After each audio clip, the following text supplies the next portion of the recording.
আসসালামু আলাইকুম। সবাই কেমন আছেন? আলহামদুলিল্লাহ আমরা ভালো আছি। তো চলে আসলাম ছাদে।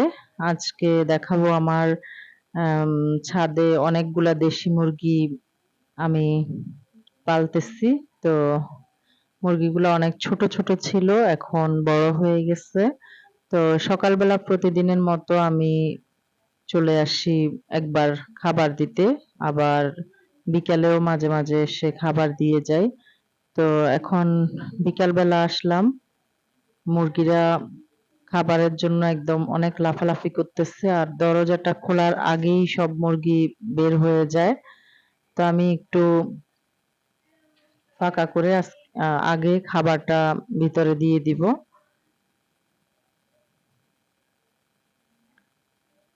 যখনই দরজাটা খোলা হয় তখনই অনেকগুলা মুরগি বের হয়ে যায়। আর মুরগিগুলা একদম দেশি মুরগি। প্রায় ১৫টার মতো মুরগি বড় হয়েছে। তো একটা মুরগি বের হয়ে গেছে। এখন সেটাকে ভিতরে নিয়ে আসলাম। এই যে আমার মুরগিগুলা, অনেকগুলা ডিম পাড়ছে। এখনো একটা মুরগি ডিম পাড়তেছে। তো আমি এখানে কিছু ভাত নিয়ে আসলাম। ভাতগুলা ঢেলে দিচ্ছি। তো আমাদের ভাড়াটিয়া ভাবিরাও অনেক সময় ভাত দিয়ে যায় মুরগির জন্য। আসলে দেশি মুরগিটা পালতে খুবই আরাম, সবকিছু খায়। আর আমি সবসময় আমার মুরগিগুলাকে উম বাসার এই যে তরকারির সবজির যে খোসা-মোসা থাকে সেগুলাই আমি খাওয়াই। আর বিশেষ করে আমি গমটা বেশি খাওয়ানোর চেষ্টা করি। আর আমার মুরগিরা বেশিরভাগই গম খায়। তো আমার খাবারটা শেষ হয়ে গেছে গমগুলা। সেজন্য অনেকগুলা ভাত দিলাম। আর বাসায় অনেক সময় ভাত নষ্ট হয়ে যায়, সেগুলাও আমি মুরগিকে দিয়ে দেই।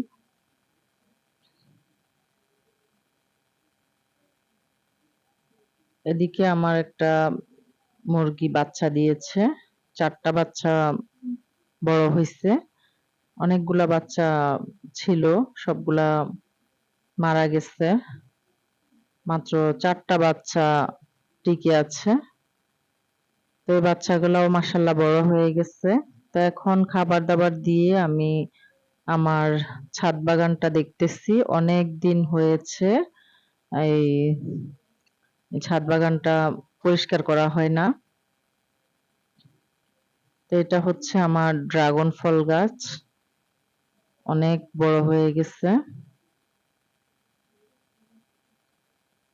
আসলে ছাদে এত রোদ যে পরিষ্কার করার সময়টুকু পাচ্ছি না।